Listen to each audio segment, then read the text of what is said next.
Welcome back, everybody, to another episode of the Power of Story podcast. If you are tuning in on Thrive After Sports, thank you for being here with us as well. We have a very special guest today, a man that I've had the pleasure of connecting with.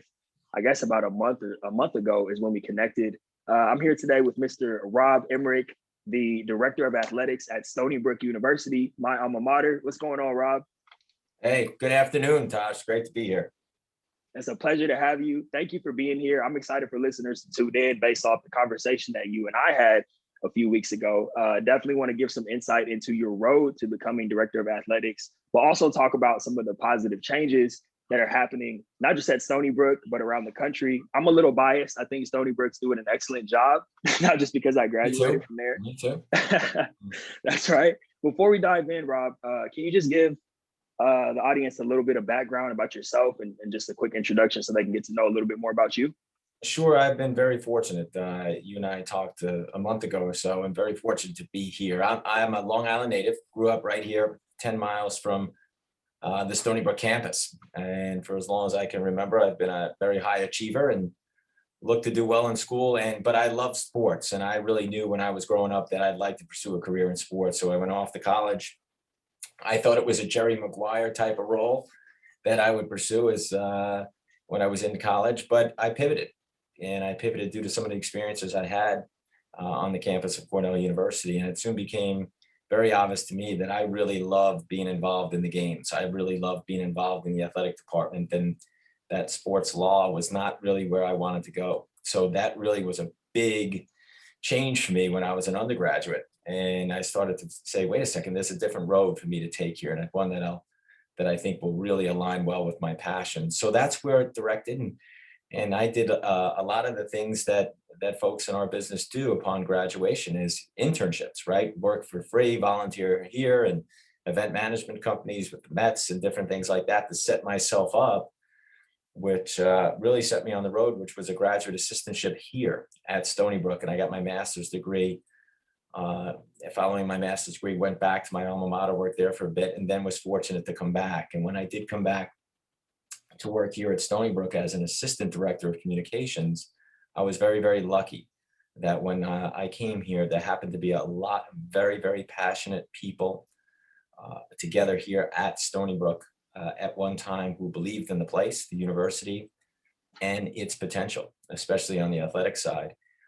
5 of those people have gone on to be Division I ADs at other places and various other roles as coaches and executives across the country. So I was very fortunate to work with a great group of folks to push our career forward. And 6 months after I was here, I became a director of communications. And then 24 years later, here I am as the deputy director of athletics under Sean Hilbrun, which is a real pleasure to work for. And Sean is is one of the best ADs in the country and a star in the business. So we're very, very fortunate. I've had the opportunity to start on the communication side and at various levels of my career progress to overseeing all of the, what we call in the business, the external side of intercollegiate athletics, which includes marketing, fundraising, tickets, communications, so corporate sales. So I kind of oversee that particular area of our operations. And I'm very, very lucky to be here. I am the father of 2. Met my wife here. My kids were born across the street at the hospital. This is a tremendous university, as you know, and a tremendous place to be right here on the North Shore of Long Island. So that is my quick story, and it is a pleasure to be here.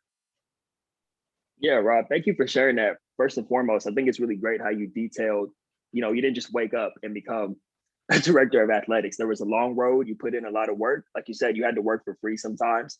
Was this your ultimate goal, or did you just kind of, because I know you said the thought process started out with, I know I want to work in athletics, sports law wasn't really your type of thing. Was becoming a director of athletics your actual long-term plan, or did it just kind of happen, No, through trial and error? it kind of happened. Initially, like I said, I think it was Jerry Maguire with the ultimate goal of being the general manager of the New York Mets. I'm still waiting for the call for them to give me, the heads up they wanted me to come and run the team. But my goal, if I had to say I had a goal when I was young, was to be the general manager of the New York Mets. That's my lifelong team there. But what happens is, and again, I would say this is a lot like probably any career in life. You have to really be open to what you're presented and pursue things. And maybe you do take a pivot. Very very often life isn't a straight path to where you think you want to go. And I was open to that. I was very fortunate. I think I took, in many cases, the road not taken in a career that I pursued. I went to school at an Ivy League institution, very, very competitive, obviously. And I remember for years after graduation, going back to reunions and the competitiveness of comparing notes, right? Somebody was in law school, somebody was working on Wall Street, and somebody had made a lot of money, and here I was volunteering at XYZ company or making $30 a day driving into Shea Stadium to work for the Mets. And there was that inherent pressure of, am I doing the right thing? Am I pursuing the right career? Is this the right thing to do? Am I going to be able to make it? And, those self-doubts and those questioning of, am I doing the right thing, are very, very common.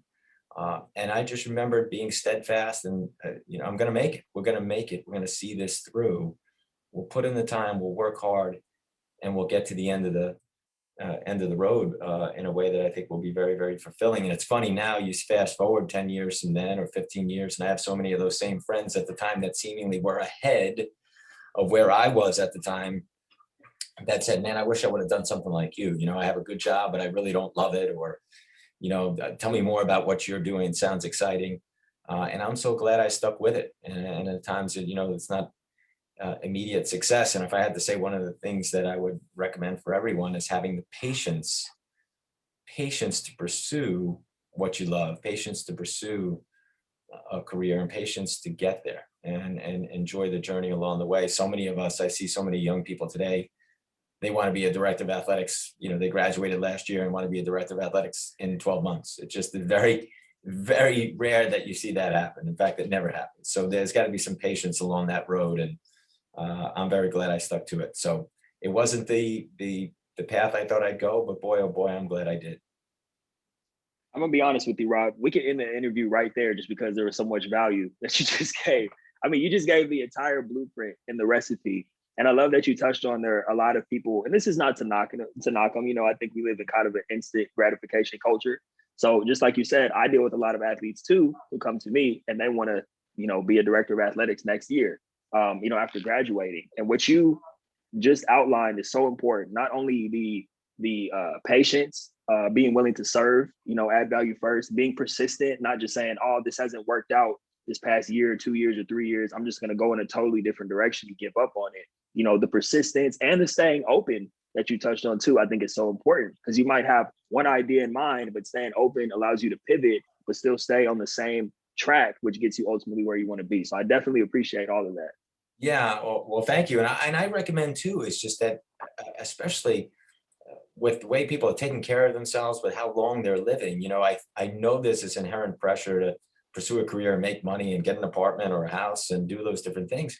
But boy, you could go from 22 to 30 or 22 to 32, and you're still young, very, very young. So it doesn't have to all be figured out. So you might say, hey, I saw Rob and, I liked his path to get to be a deputy AD, and maybe I'd pursue that. But if you didn't like it after 2 or 3 years and you thought, hey, maybe it's better as a strength coach, or maybe it's better as a on the field coach, you can still do that. And changing, there's still plenty of time.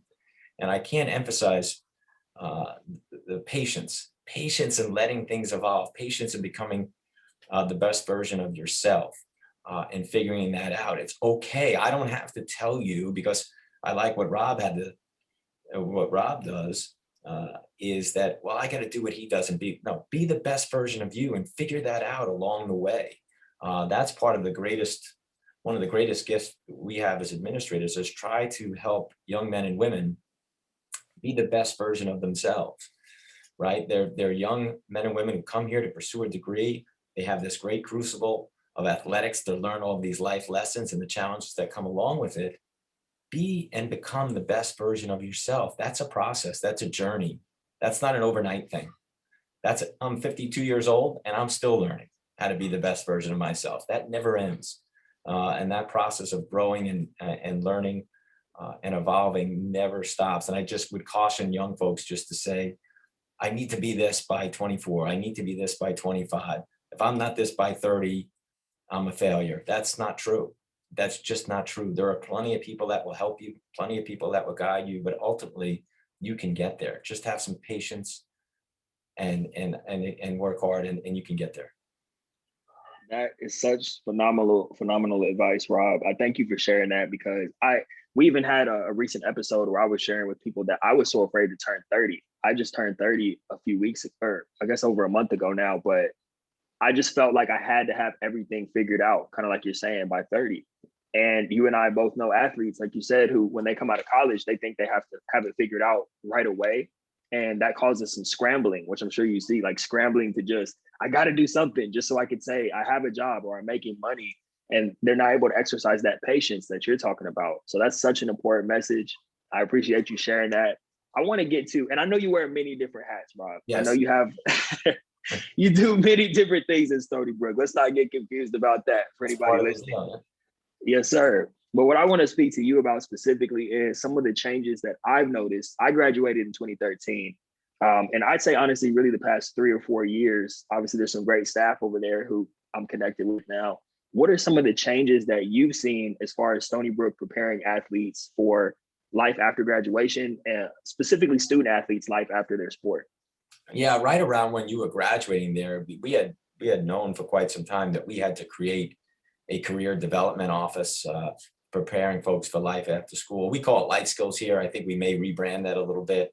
And creating that sort of came right not long after you graduated. And so that's so important, right? I mean, there's these, the education of going to school and taking classes and earning a degree in your major. But there are things that we need to learn about life. The simplest things about interviewing for a job, writing a resume. How do you do it? Can you find an internship? I think it's a lot different than when I graduated school. There was a lot of stock in where you earned a degree from. You got your bachelor's, earned a degree, you sent your resume in, applied for a job. I think that experiential learning now has come to the forefront of learning at undergraduate institutions. So it's a degree, and it's, did you intern with someone? Do you have some life experience in this particular field? Of course, that helps you establish connections, and then you get a recommendation or a reference. So helping young men and women navigate through that, preparing them for life after college.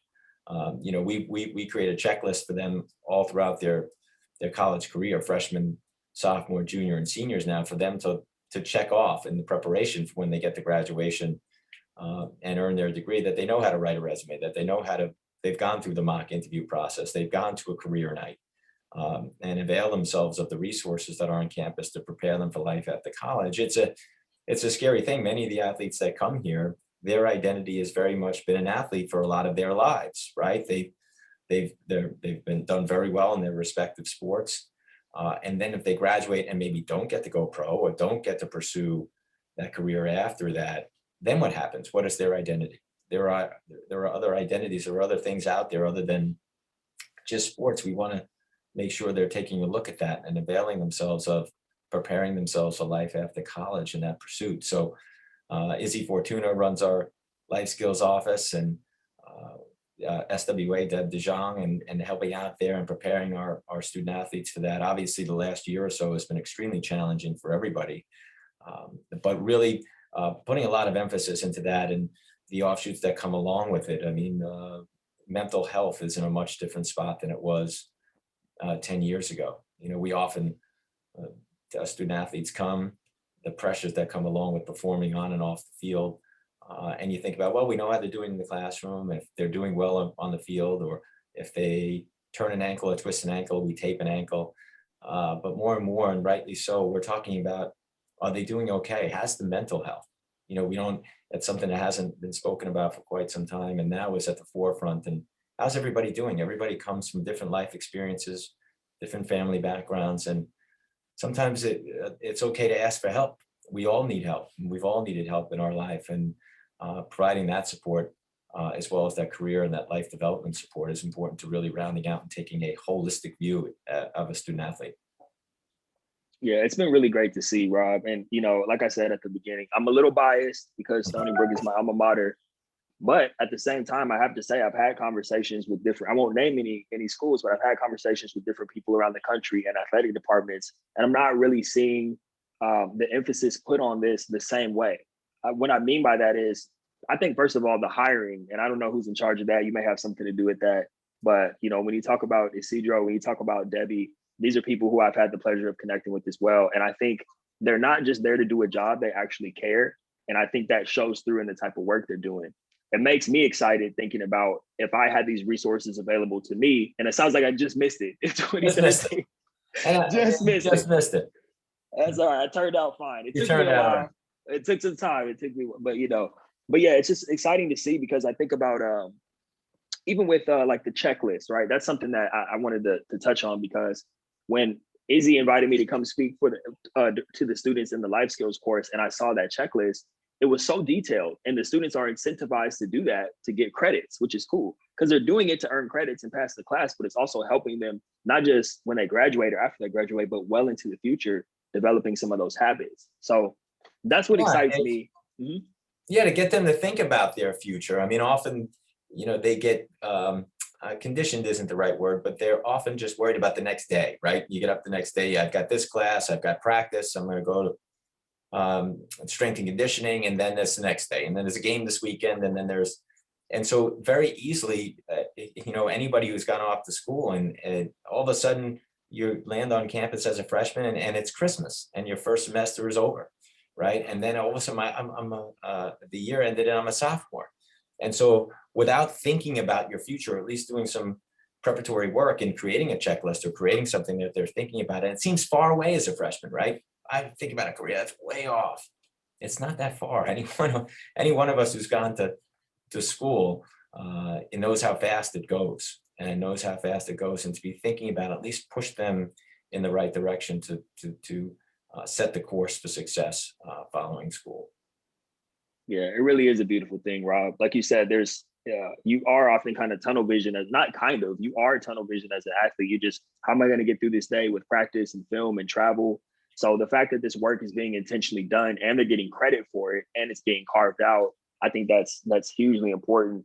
And I had freshmen when I came in to interact with the student athletes for one of the classes. There were freshmen asking questions about, what would you do if you were a freshman right now? How would you be getting prepared for your career?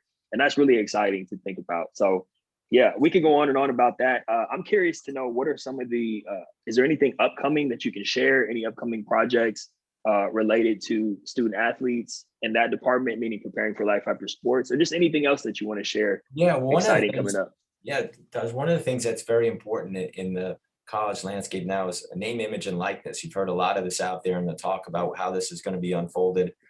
So really, the education process, the implementation process, even the NCAA hasn't landed on exactly how they're going to implement it. I think Rob Emmerich put it out there, July 1, they're going to unveil what the rules are and how we're going to do this at the NCAA level. There are many states throughout the country that have instituted and proposed legislation in their particular states on how it's going to get implemented. Our boss, Sean Hilburn, is on the NCAA committee that is working on this. It's much more complicated than it seems, but the timing is right now, right? Student athletes should be able to benefit from the name, image, and likeness.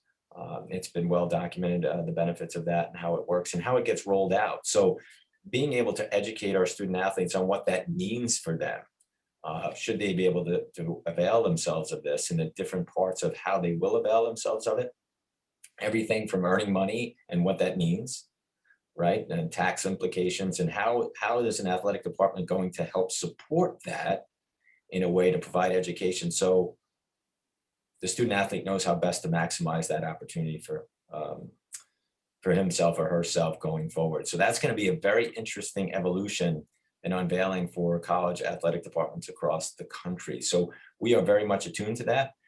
We are embracing it. We signed with Teamworks and Influencer to help that and be able to create an avenue for student athletes to develop and enhance their own brand and take advantage of that space. But there's going to be a lot of nuances to it that we'll have to work through, not only as an institution, but as an NCAA member, to make sure we do this the right way for our student athletes. Yeah, that's It's going to be a game changer. It's a game changer for college athletics. Oh yeah, in so many different ways. And I can just tell by talking to you, Stony Brook's once again going to be at the forefront of that, making sure the student athletes are taken care of, educated, equipped, as well as the staff. What's next for you, Rob? I know you're in a great place right now in your career, but anything you can share as far as, what you're looking at moving forward, anything on the No, horizon? it's a great question. I always have your eye on the horizon. It wouldn't hurt to be a boss one day, but I have a great job. My wife's got a great job. We live in a very terrific place here in Long Island. My goal is to really position our program for success now and down the road. I've been here long enough to say, okay, look where we've come from when we moved from a Division III institution to a Division I institution, and keeping the eye on the ball for not only what's tomorrow, but what do we look like 5 and 10 years down the road? And how do we position ourselves that way? The landscape is ever evolving. You might have kept up to the recent news. Hartford, who's in our league, just announced they're going and down to the Division III level. So that's a shock to the system for member institutions in our conference. So we don't want to be that, right? So how do you set the course for what we look like 5 and 10 years from now? And that's really what my focus is as I look through it through the external lens, right? So that everything from a fundraising perspective, a marketing perspective, and how do we engage the community, both internal and external, to help move the institution? I mean, Stony Brook is a very big state institution here. As you know, there's 27,000 students and there's 40 or 50,000 people on campus every day when it's normal. And really positioning our athletic department to showcase our great university under the leadership of our new president, Maury McGinnis, who comes from down your way, down at the University of Texas, down there. She's just, she'll wrap up our first year this summer. And really position our athletic department to showcase our wonderful university and hospital going forward. So I think it's an exciting time for us, and I'm looking forward to being a big part of it. Yeah, that's awesome, Rob. You've already given so much advice to kind of student athletes as they're coming out and graduating, but I think it would be helpful, because I know you could come up with something great for this. For those athletes right now who may be listening and they're having a hard time, they're struggling, they don't know which way to turn next. Is there any advice that you could share with them for how to start putting yourself in position to learn where you want to go and then start charting down that path, like you said, and being patient and consistent? I was thinking about, some of the things I say: be patient, have humility, persevere, because it doesn't always have to happen right away, but be practically optimistic, right? So be thoughtful and optimistic about where you want to go, but make sure you're taking the steps to get there. It's not just going to happen if you want to play professional football, if you want to work in the financial realm. Make sure you're trying to take steps to get yourself there and try those things. And I think you can get there. I said before to you, and I think having that patience is big. And I really, I think of 3 things when I talk to the student athletes. I supervise 2 teams here: women's lacrosse, which has been amazingly successful under Joe Spallina, and men's soccer. And the things that I tell the student athletes are to work hard, and work hard in everything you do. A lot of times student athletes come here and they think they know what working hard is. I'm not sure you do when you're that age, right? Because you think of working hard as I'm lifting weights and I'm running fast. Work hard on being a great teammate. Work hard on being a great friend. Work hard on being a great brother or sister or son or daughter. Work hard in everything you do. That pursuit of working hard makes you better. That's in that pursuit of the best version of yourself. Trust that process. The process, you have to lean into it a little bit.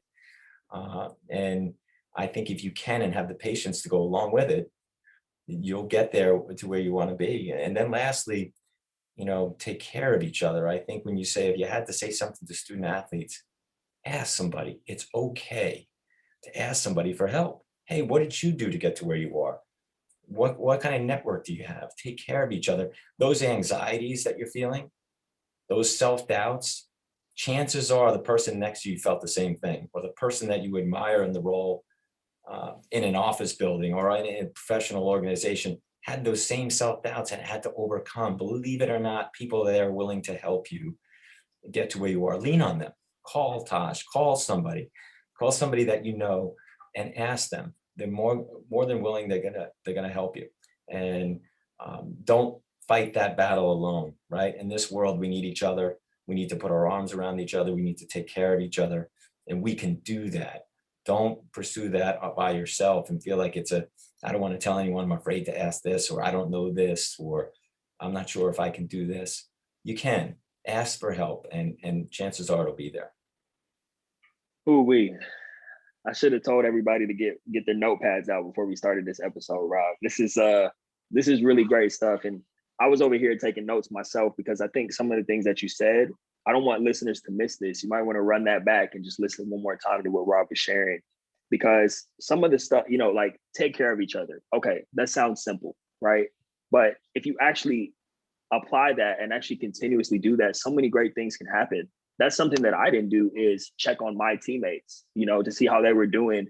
And I'm talking about after graduation, because like you're saying, Rob, if they're able to start doing this now, this applies to the rest of their lives when they're out in the real world. If they're in the habit of checking in with their teammates now, when they graduate, they can do that and make sure their teammates are doing okay. No question about it. I mean, think about putting that, how many times have you bumped into somebody who puts out such a great vibe, a great energy? They call you, they text, they thought of you and said, happy birthday, or they thought of you and said, how you doing? I know something went wrong, or how you're doing. You're putting that out and taking care of each other, especially Taj. How about the last year that we've all gone through as a society? From all the things that we could talk about, that would be a whole other podcast, right? That you could talk about taking care of each other and looking out for one another. If that hasn't come into our forefront, to think about how we can do that with each other to get through and show the humanity to each other. I know, like I told you, I've learned so much in the last year how I can be a better administrator. All the social justice issues, all of those things that have come into our space. Boy, oh boy, it's been a learning year for us here as well, to make us better together. And I can't emphasize enough to take care of each other, lift each other up. Chances are, we tell our student athletes, you're sitting there, people have been through breakups, people have been through tragic events, people lean on each other. They're there, right? They're there to help. And we need to do that for each other, because we all go through tough times. We all do. And I can't emphasize enough to pick each other up and get us and keep pushing us forward. We can get there together. That's right. I love it. Yeah, Rob. Something else I wrote down is, another thing that sounds simple, easier said than done. Work hard in everything you do. And that advice right there is something that it sounds good in theory, but until you actually do it, then that's when you really see the results. I had a guy who I was coaching a couple of weeks ago, and he just graduated. And I was telling him the same thing, because he's like, hey, I'm not getting any job opportunities. I have a business idea, but nothing's taken off. And so we took a deep dive into his schedule. He's sleeping in till 10 or 11, playing Xbox for several hours a night. I'm like, look, man, you were up at 5 a.m. lifting weights. You got to take that same work ethic and apply it to everything else you do for the rest of your life. Right. So work hard in everything you do. Sounds simple, but easier said than done. I'm a dad. I'm a dad. There are times when I leave here and there was a game, and I get to my son and spend some time with his homework. I'm trying to spend time with my daughter. I my Long Island accent. My daughter to because she's got spelling tests on Friday. So we now have a routine where we practice her words. To make sure I'm being the best dad I can be. And you come up short there sometimes. Did I reach out to my siblings? Did I call my parents? Am I the best supervisor I could be here? Am I attuned to the needs? When you're in a supervisory position, right? It's never about me. It's always about the staff that I work with, right? It's incumbent upon me to make sure they have the resources to be successful in their position, to be successful. So I have to make sure they're doing all right too. That's my most important job here. Right? My most important job is worrying about my staff. And are they in a great position to be successful? Are they doing all right? If you get to know them well enough, when there's a vibration that's a little off. So let's check in. Let's pop in and say hello. Let's see, how's everyone doing? You can tell. Maybe I need to talk to her today, or that other guy today, just to check in, because something seems a little off. And I think those are the things we could do, and just being intentional and conscious of working hard in everything we do. Because we think of working hard, we lift the weights, we went for a run, we ran up the mountain quick. but work hard in everything. Have you been a great brother? Have you been a great son? Have you been a great, am I still working at those things too? And I think it makes me be intentional about those things as well. And if I given of my staff, and that's those folks are so important to our organization and to me. It's important that I do that.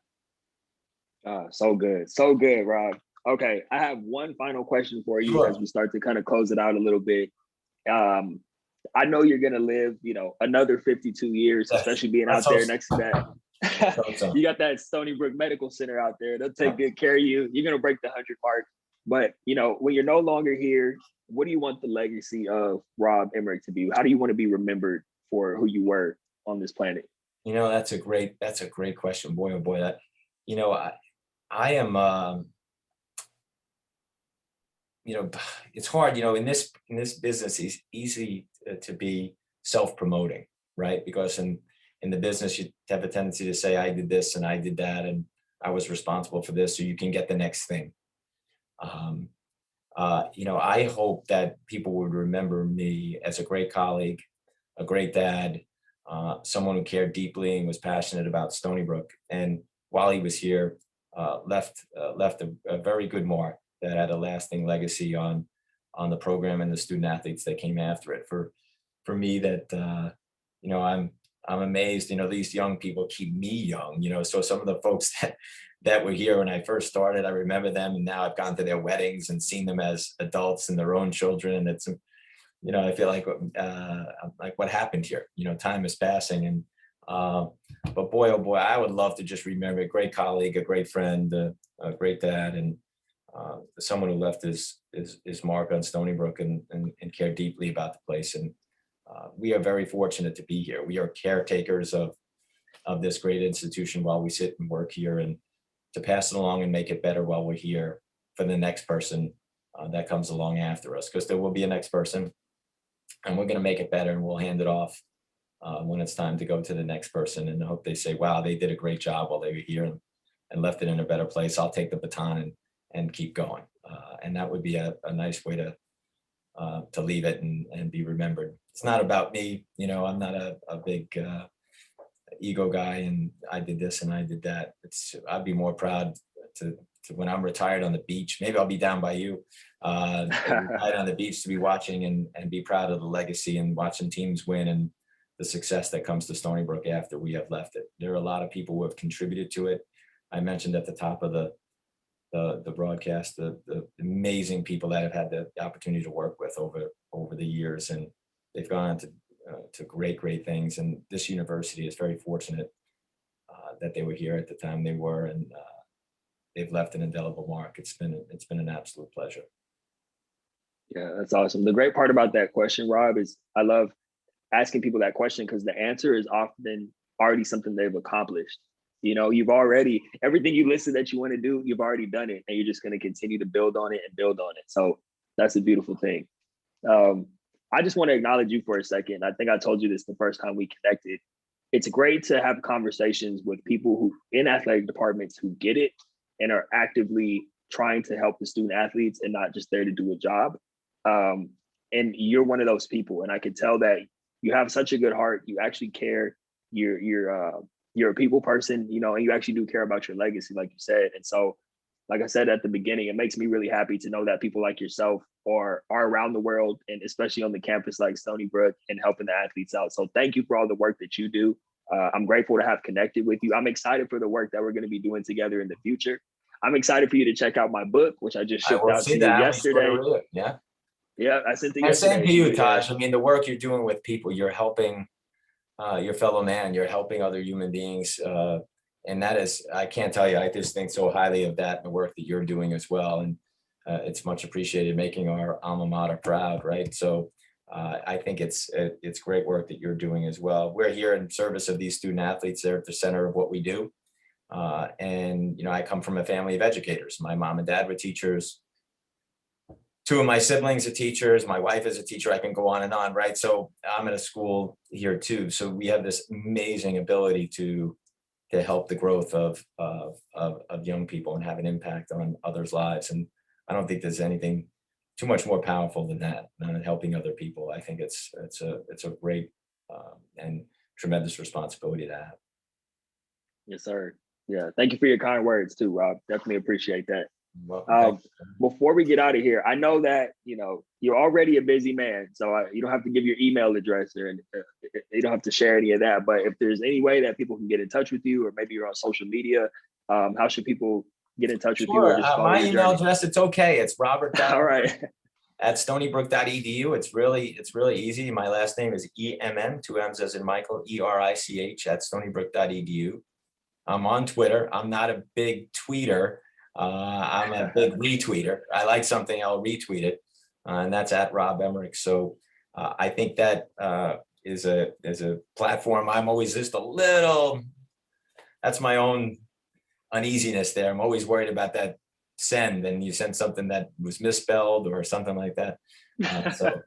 But I'm trying. So the folks down the hall help keep me young. They coach me a little bit in that area. But it's been an absolute pleasure to be with you this afternoon, and I can't thank you enough for the work that you're doing and your interest in staying in touch with us and helping our alma mater. And it's terrific. Yeah, thank you, Rob. Thank you again for your time. I'm going to let you go, be respectful of your time, but thank you again for coming on and sharing with the audiences on the power of story and Thrive After Sports. This has been phenomenal. Everybody, Rob gave out his email address. So if there's any way, if you want to get in touch with him to ask for advice or anything like that, make sure you reach out. He's an awesome guy, as you can already tell by listening to this interview. Rob, thank you again for coming on. Thank you, Taj. Everyone. Yes, sir. This has been another great episode of the Power of Story and Thrive After Sports with Mr. Rob Emmerich. We will see you next time.